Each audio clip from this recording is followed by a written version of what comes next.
What do you do when one of the biggest cultural impacts of your lifetime was made by someone who outwardly discriminates? This question gets tossed around in my head every time a new piece of Harry Potter related media gets released. A franchise that I haven't touched since knowing about Rowling's transphobic tweets. Actually no, the only reason I have touched that series is to get those books off of my shelf. And yeah, it's taken me a while to talk about this subject and work out how I feel about it, especially with all the different kinds of things people have been doing to try and either combat or embrace Rowling's content. Mainly because I've been trying to work out how much people have been doing, both companies and individuals, to show trans allegiance. And I imagine that this is by no means the only case of this type going on. We're just talking about it because of how popular it is and because I keep seeing ads and people talking about Hogwarts Legacy for far too long. We're deep diving into this example now. My name is Amy Rosenfeld and today we're talking about people who separate art from artists.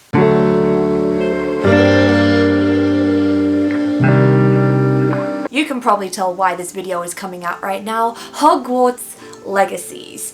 The game that came out on the PlayStation 5 where everybody is able to play in this open world Harry Potter wizard school that has got a very bad portrayal of a trans character, some slavery propaganda, and anti-Semitism. So why are people still buying the game and playing it? The problem is how big Harry Potter is in the scope of fantasy, with it being their first exposure for a lot of people and the media that popularized the Magic Academies, so much so that a lot of people don't want to consume any other Magic Academy related content. And it's weird because other artists of other mediums, they got cancelled and I don't hear or see people talking about them as much, especially in positive lights. But some people, including Rowling, have just made too big of a cultural impact on the world. But some people, including Rowling, have just made too big of a cultural impact on the world to be shut down. In this trans-exclusionary radical feminist, or TERF's case, it's because she managed to make everybody's childhood. She is a pop culture curator. Like seriously, can we stop with the Hogwarts houses now that, you know, the content of Harry Potter and its creator are problematic? Please! Now in my time stewing over this content and deciding how to best represent it, I've decided to show it on a scale of 6 different kinds of people when it comes to content that is considered problematic. They lie on a spectrum to the biggest supporter of the artist or creator to the biggest enemy. And of course, the first in this spectrum is called the supporter. This one is a no-brainer when you work out where on the scale they are. This is someone who holds the same beliefs as the creator, and they're likely to praise the content and recognize these images and messages within it and support it because of that.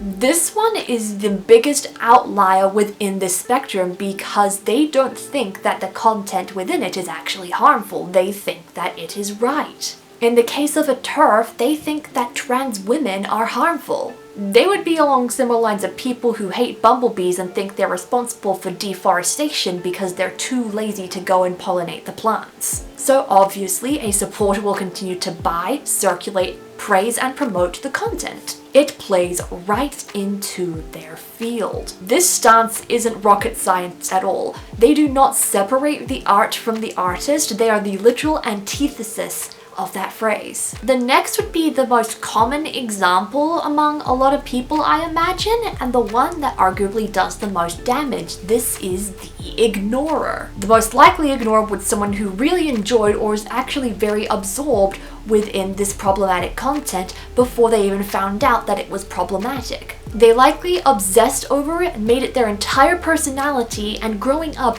decorated their rooms with nothing but content related to that art. In this case, Harry Potter. So when the author did become problematic, did they stop?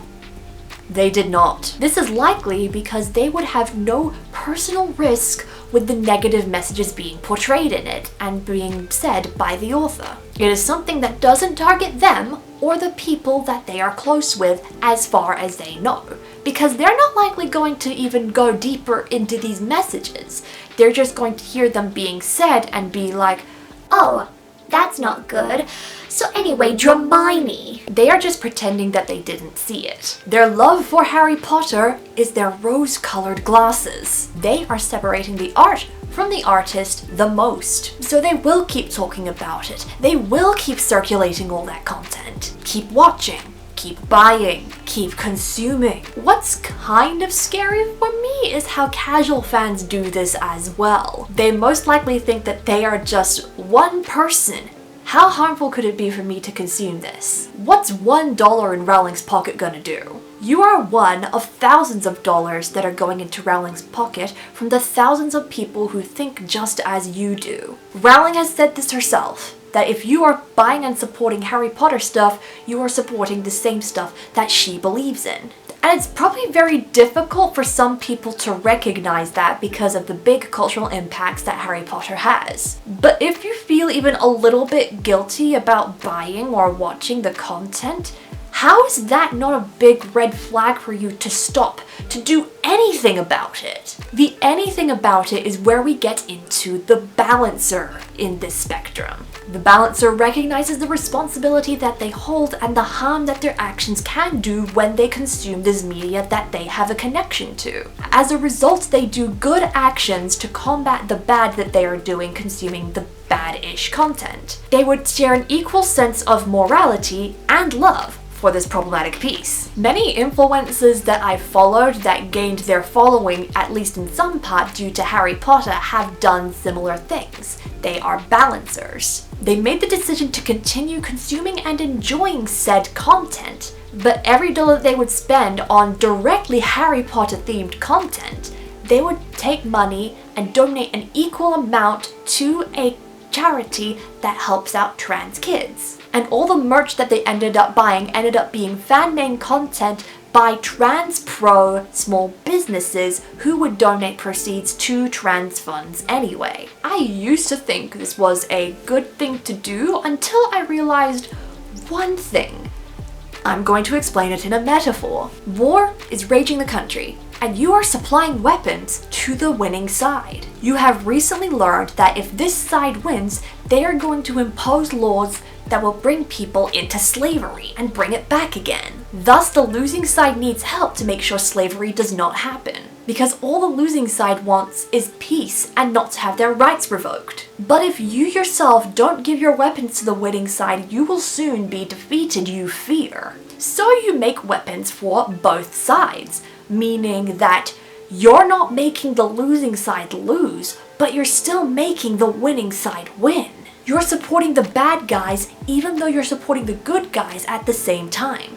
If anything, you are not making an impact to stop the war. You're prolonging the war. You can't call this balancing the scales when one scale was heavier from the start. But at least you're not making it worse as an individual? Today, these kinds of people confuse me, because we need to make the scales tip in the favor of trans people and Jews and people who may have been affected by slavery, if we're using Hogwarts Legacy as the example. Now we move into the silencer.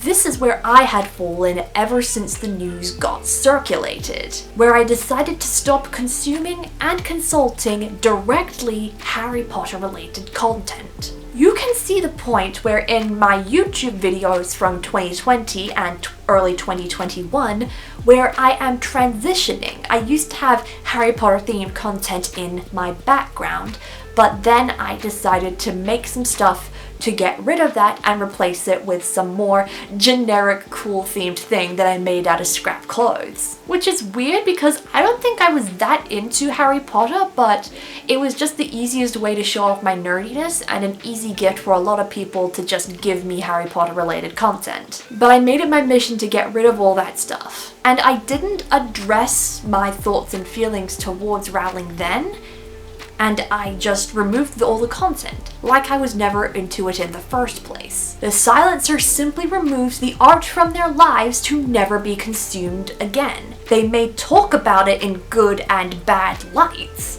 but that wouldn't be some kind of advocacy thing. They'd just probably talk about it if it came up in casual conversation. The same kind of talk you would give to an ex that cheated on you. They may cry over finding this problematic and never talking about it again. They may not. I didn't cry, personally. I felt no emotion saying goodbye to my wands and shit. We're getting into the territory of people who I personally can trust without consequence. They know what's bad, and they know what the power of silencing and not talking about something can do. They're not going to talk about Harry Potter, they're not going to talk over Rowling. Just being silent about it, a casual way to decrease popularity. Except talking about how they don't like it anymore casually or in passing. The next one is a very interesting case. This is the scholar. I've seen these people a lot in my TikTok circles. What these people do is that they do consume this problematic content, usually in ways that don't directly support Rowling or by piracy. But they're consuming it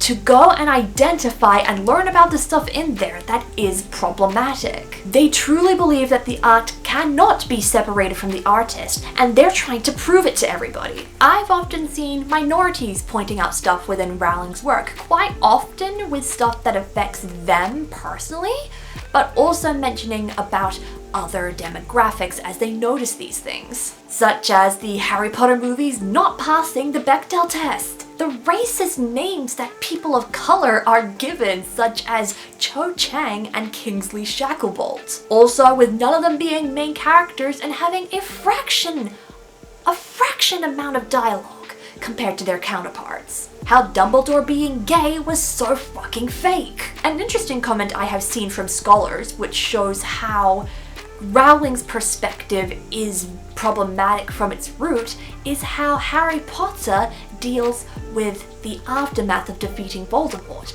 versus far more of an ally in general, Rick Riordan, when he wrote Percy Jackson defeating Kronos. The gods are about to reward Percy for his efforts in stopping Kronos, gifting him immortality and the chance to become a god.